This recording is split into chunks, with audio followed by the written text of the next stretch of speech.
Now, you might think, okay, not the person who picked it up, but the actual machine that generated the number happened by randomness, right? But is that the case? If you have, imagine balls in a particular basket or something, that's what they use. And they blow air, and then one by one the ball comes with a number on it, and that's the number. But guess what? This is why this is not random.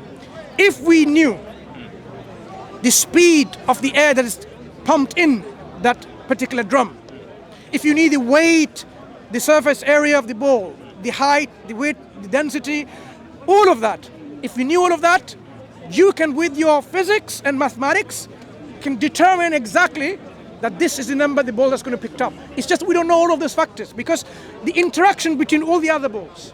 Remember, when something like, if I have a few marbles and dropped it, it is not happening by random.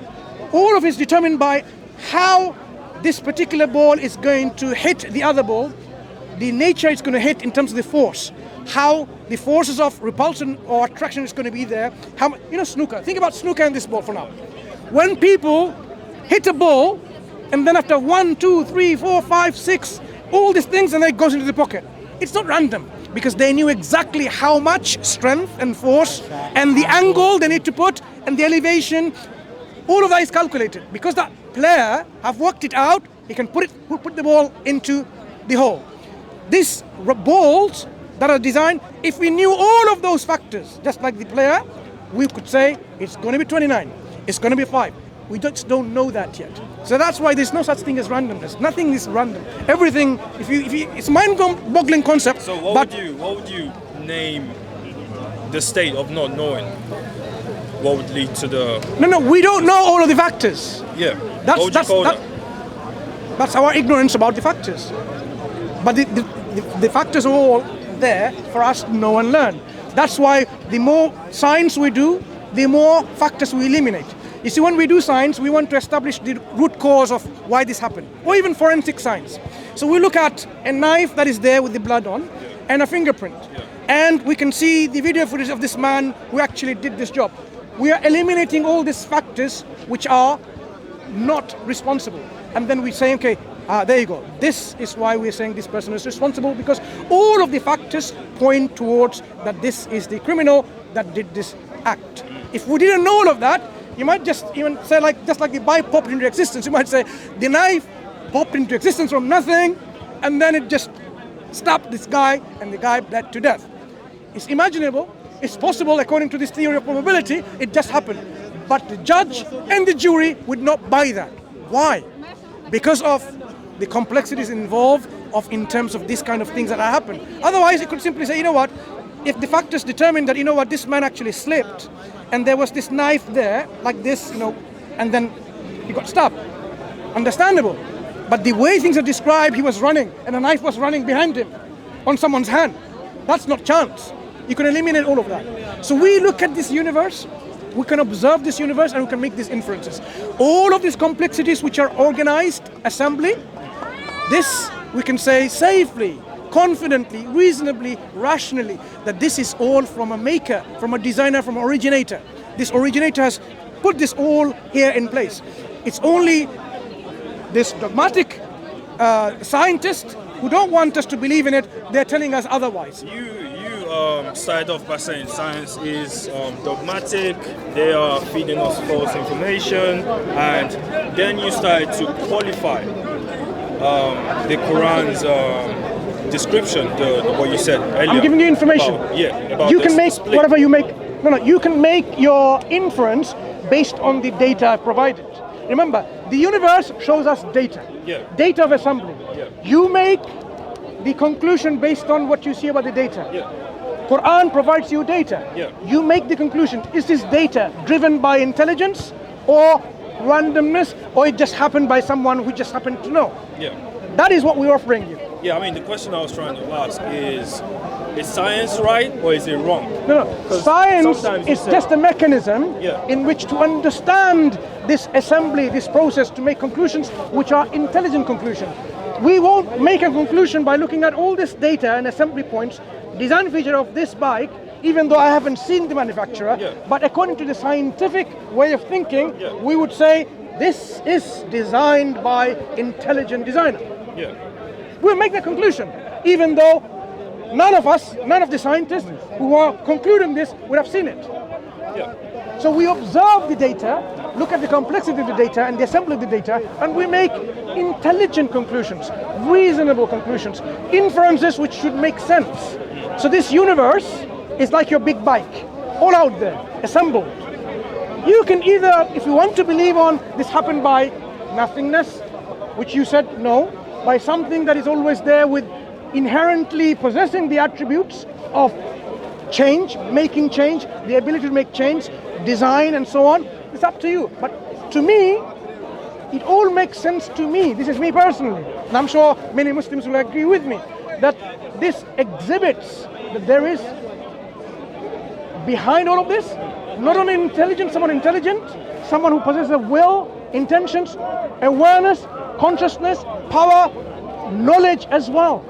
Because it requires knowledge to assemble these things. So when I say intelligence, I didn't just put the factor out that this is a lot of knowledge, possessor of knowledge. Knowledge.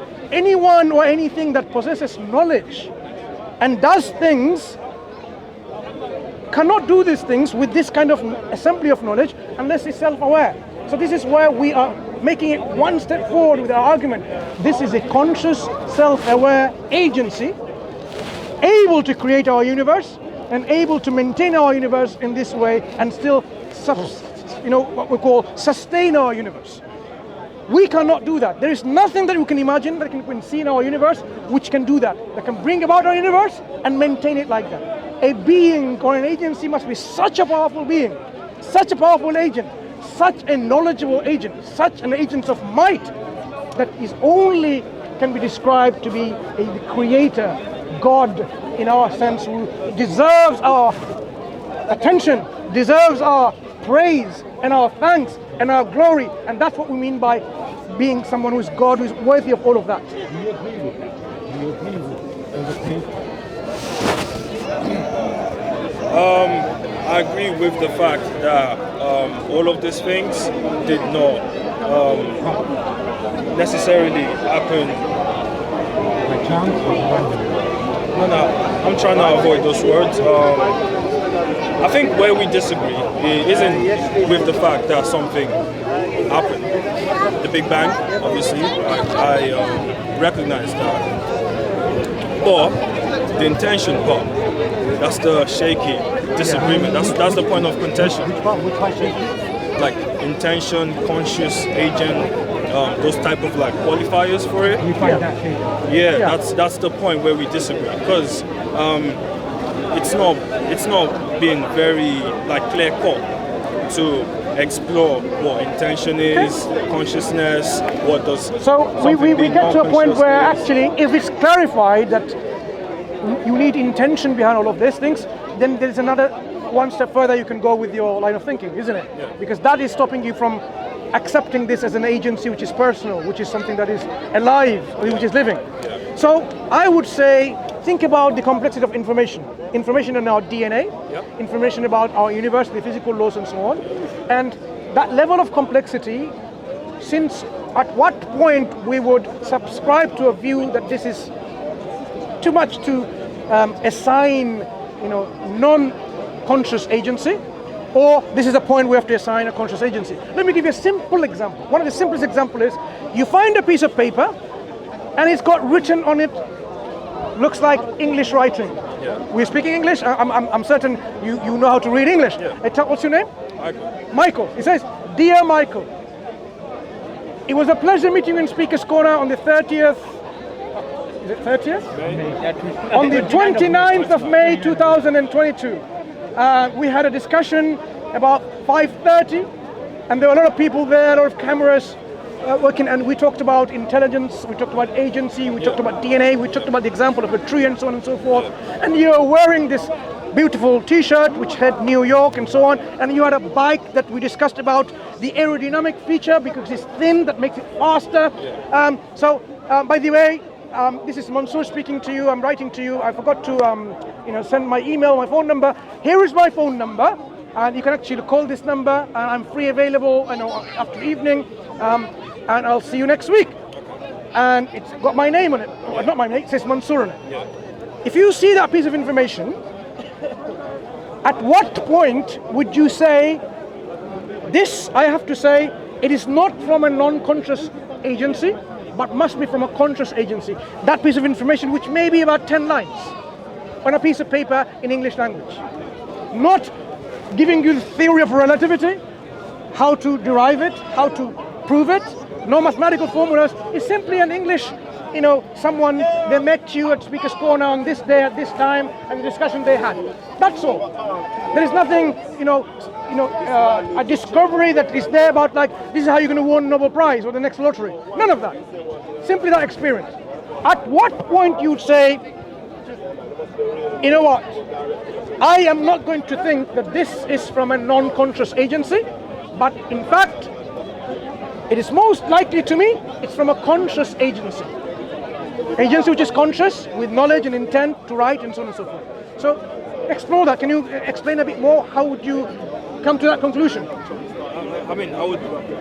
We make assumptions all the time, so I would assume that based upon the interaction I had with you, that this had to be very specific coming from you, because I spoke to you one-on-one, and it couldn't be. But is it possible it can come from a non-conscious agency? Yeah, it could come from anyone. It could come no, from non-conscious agency meaning like a robot. No, okay. Non-conscious, non-intelligent agency that is not programmed to write something like that. Like your bike, for example. Your bike, for example, can your bike write that letter? No. No, of course. So think about anything like this bike, which is non-conscious, non-intelligent agency. Can it write a letter like that? No. So you would be quite certain and happy and comfortable and be confident and content that this definitely is from a conscious agency. Yeah, conscious, yeah. So the information that is in the letter is not the most complex thing that we see in the universe, or the universe itself. Yeah. The universe demonstrates way, way more complex, organized information. Yeah. If that piece of information, you are so content that it requires a conscious, intelligent agency, I'm asking simply to go and reflect on it, not necessarily now, and widen this reflection about the whole cosmos, which is more and more greater in complexity and in more intelligence and assembly and information, because there are complexity of information and has levels. A, B, C, A, B, or whatever, random letters is one type of information. That's just random letters. If I say A, C, A, T, O, it's like a cat. And next, one second, brother. Next level of complexity, it's like giving you some information. And then a cat is trying to eat fish. So the level of information goes more and more as it becomes more and more meaningful in our language, expresses some meaning, some statements which are true, some statements which make sense. That letter, amount of information is in there, is actually astronomically quite high in terms of what it can come by randomness. But besides that, I am saying, think about the whole cosmos. Not the DNA, the whole cosmos, the physical laws, the information that are assembled, like it, within it. Is it possible that we can even imagine with our contentment in our heart? At the end of the day, that's what matters. Can our heart be content and say, that level of complexity, it's possible by chance? The words is like created by men, by humans, sorry. So when I see like a letter, I will say the human wrote it. Bike, when you see a bike, you know that a bike like a human built that, you will say it's a human. Yeah, but when you see like a universe, you don't know who made that.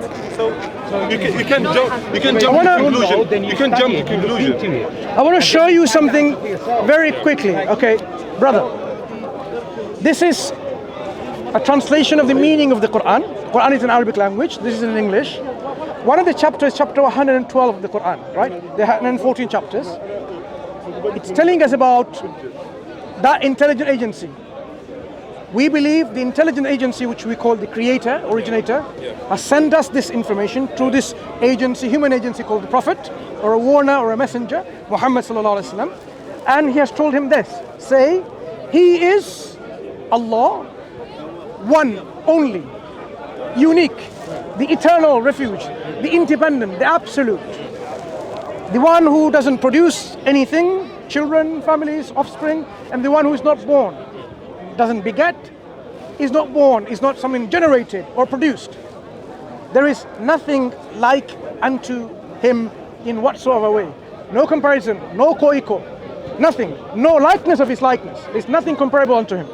So the agency that we're talking about is an agency that is one and absolute. And if you think about it, which we haven't talked about, is for our universe, you can only have one such agency. Otherwise, the universe will come to a corruption and ruin. Because there will be conflict of will and intent. If there's an intent, there will be conflict of all of these things. Because we are talking about one absolute entity who is not generated, as you said, it's not something that was nothing and then came into existence. Always there, eternal. Being eternal means possessing the attributes inherently, because you are always there. So that's where the answer is. The agency which has demonstrating all of this complexity and assembly and intelligence and will and intent and the decision to make changes, these were inherently within this, and that demonstrates that agency is also someone who is ever living. So not born, not giving birth, because there will be another one, or not producing or duplicating itself, and there's nothing like unto it. So this is how the Quran tells us what this is. Remember, we wanted to know, okay, if there's such a thing, what is the nature of that thing? The Quran, throughout this book, tells about the nature of this agency. So Do you agree with what the God created? Do you agree with what he said? no, I don't agree. That's my next point. So you made a claim that for this creator, there has to be, for the universe, which was created by this creator, all of the properties are already part of the creator. No, the creator must inherently possess All of them. the characteristics that is already demonstrative of our universe being here. For example, the creator must possess energy. Okay. The creator must possess knowledge, because things which demonstrate knowledge in action, you have to have a knowledgeable agency already there to see. For example, a manufacturer which is knowledgeable, human beings or robots that are programmed by human beings, needs to be there for this bike to be here. So the creator must be possessor of intelligence and knowledge, must be possessor of power or energy, ability, and I also says intent, because without the intent, the level of complexity will not be demonstrable. So does the creator possess flesh? No, the creator is, he says already, there's nothing like unto this creator. Whatever you imagine, flesh, wood, plastic, human beings, trees, sun, moon, nothing. All of this is nothing comparable to the creator. So our creator of our universe, this existence, is unlike anything of this cosmos. So the And creator everything comes from the creator. the creator who has characteristics, but is not like this creation. The creator is different from the creation. The manufacturer of this, to give you an example, brother, if you don't mind, yeah, please, thank you. This bike, we don't expect this bike to be a maker who is also look like a bike. Do you follow? We don't need to somehow automatically assume the one who made this bike must be like a bike, possessing of metal and plastic and rubber and then all this grease and so on and so forth. We don't need to extrapolate that way. So our maker of our universe, the creator of our universe, doesn't have to be like this. In fact, the creator tells us it's not like it. And there is a reason for this. This creation, with all these properties that are within it, is limited, finite, and dependent. These are intervened properties and characteristics of our universe. The creator is not bound by this limitation and weakness and deficiencies. I call that deficiencies. The creator is unlike that, so that's why we say he's absolute in all the characteristics. If the creator has knowledge, his knowledge is all knowledgeable. He knows everything, nothing is hidden. Not a leaf falls, he's aware of it. Not the darkest night and the darkest ant hiding under the darkest rock. The creator is aware of its movement. That is the level of the subtle knowledge that the creator has as described by our Quran, and it makes sense because the one who Quran says, أَلَا يَعْلَمُ مَنْ خَلَقَ وَهُوَ اللَّطِيفُ الْخَبِيرُ. Would he then not know who created you? He's the most sublime, the subtle, the all-aware. Because the one who made this bike knows about this bike, about plastics and rubber. The one who knows about this universe, he knows all of that.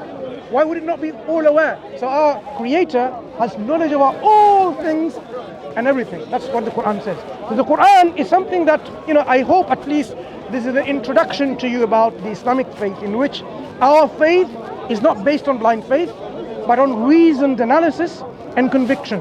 That Quran says, فَعْلَمْ أَنَّهُ لَا إِلَهَ إِلَّا اللَّهِ. Know with certainty that there is no deity or God worthy of worship except our Creator, except Allah. We have to have knowledge.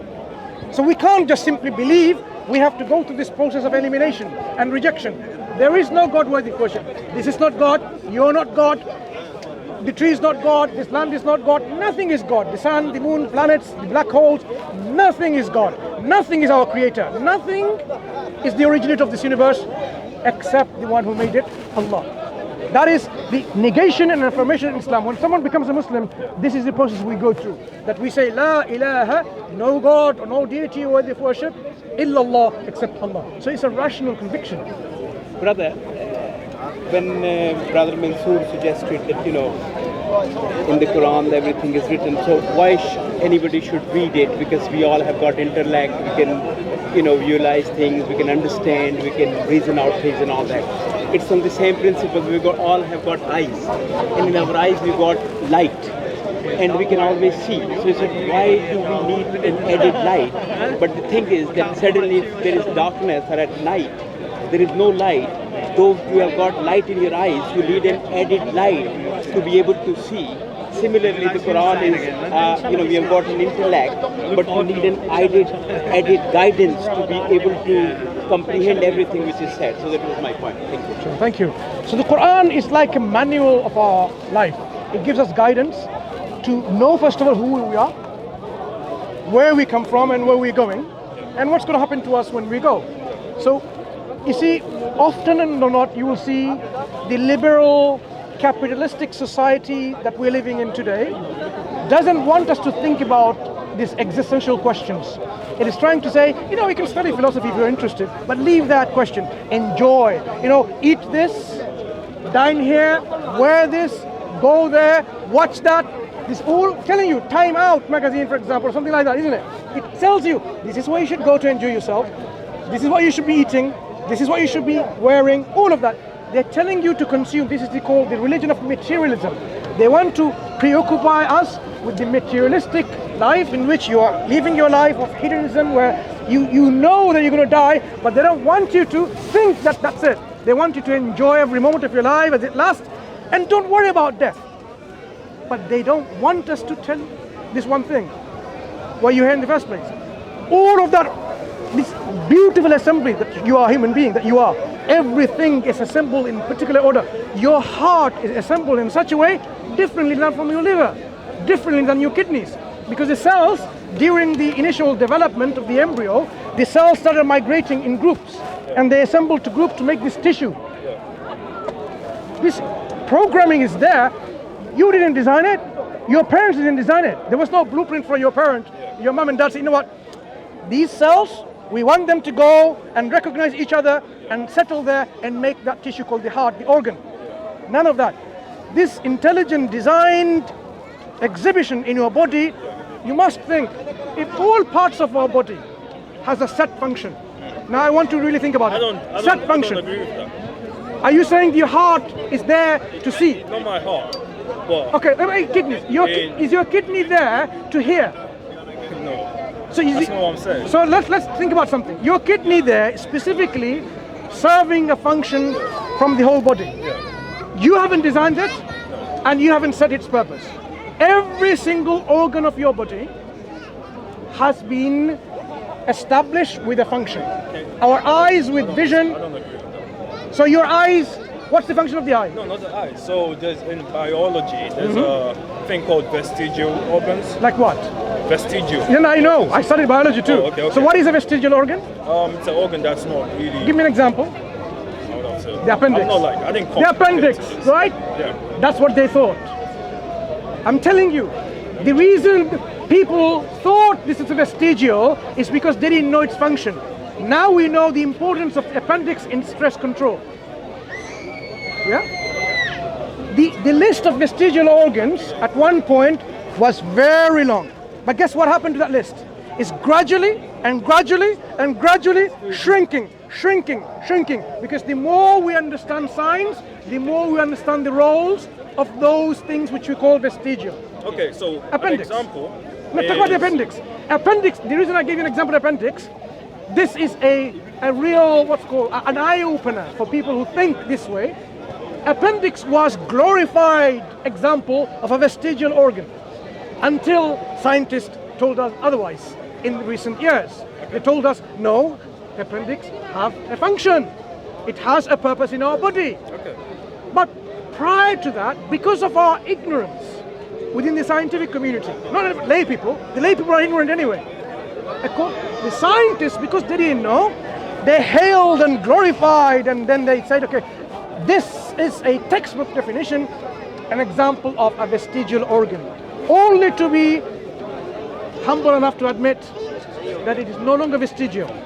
So my point is, the scientists at one point, because of their ignorance of its function, they called it vestigial because they didn't know its function. You know junk DNA? Have you heard about junk DNA? Junk DNA, people think junk DNA doesn't have a function. Now we realize, those who are in genetics, junk DNA has functions.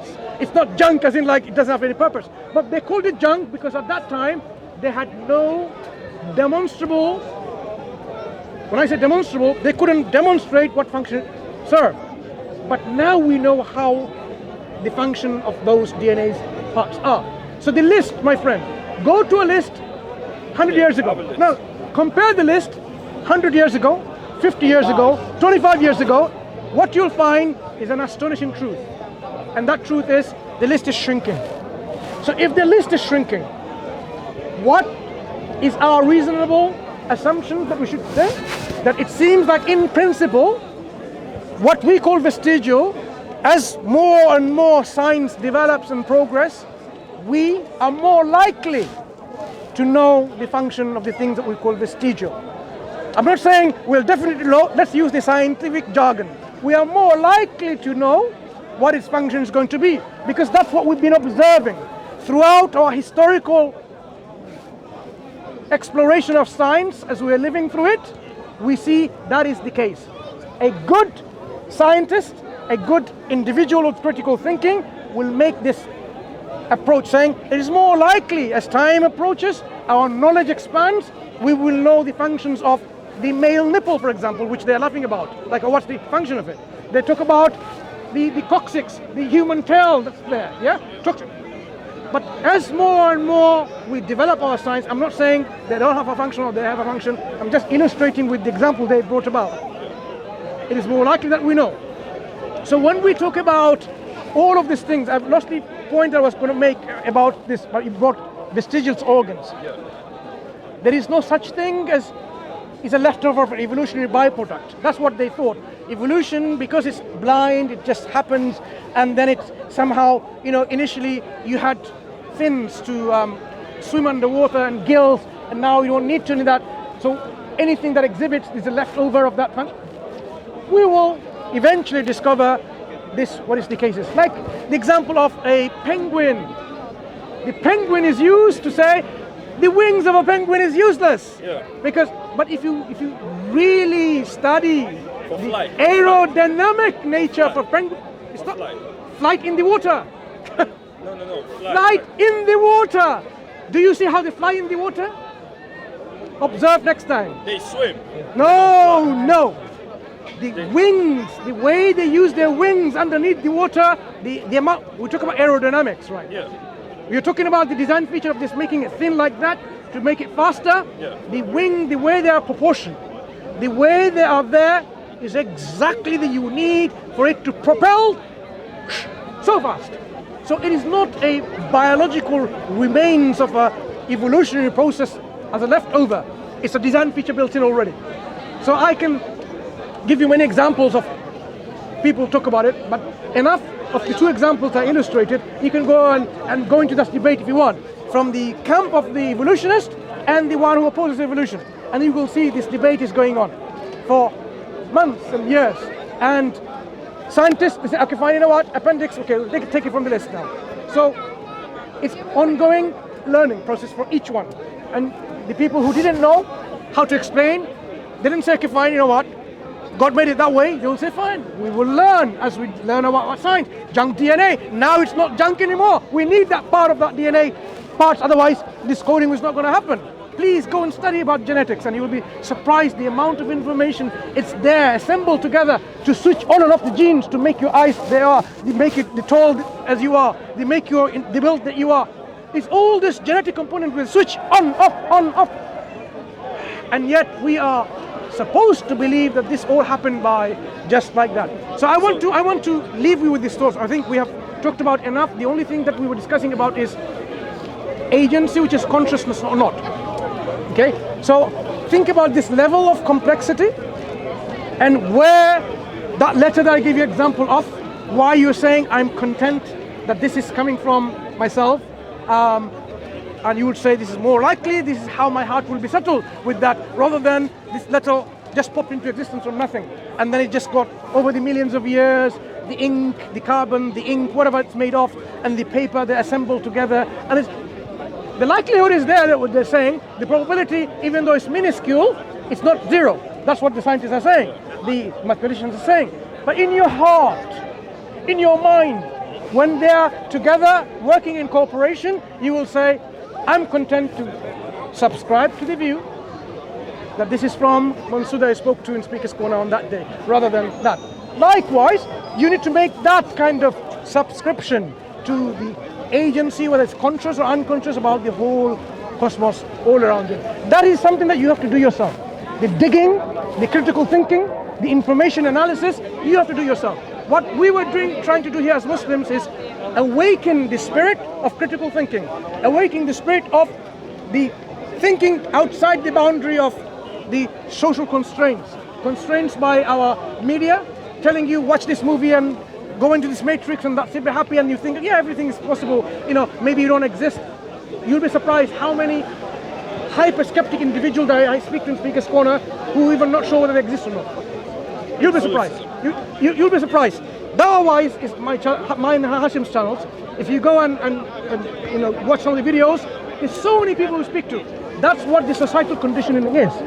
What we are saying is there are forces around here other than our own desires and our own thinking, which wants us to take away from the path of knowing the truth, being subservient to our Creator. And this is the agency of, like we call the unseen creations called the jinn, and Satan is one of them. And he doesn't want anyone to be successful in this life or the hereafter.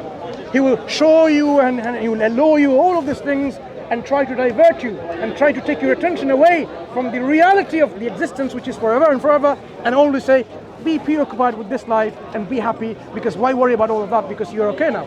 So that's what we are saying is the Quran reminds us from this intelligence agency, what we call God the Creator, to awaken ourselves from the shackles and from the bondage of this materialism, of consumerism, of liberal capitalist thinking, and wake our mind and spirit to think critically, openly, and then say, okay, fine, this makes sense to me, my heart and mind, and this is finally in resonance. So why am I not going to be thankful to my God, my Creator who created me? I know this is the case.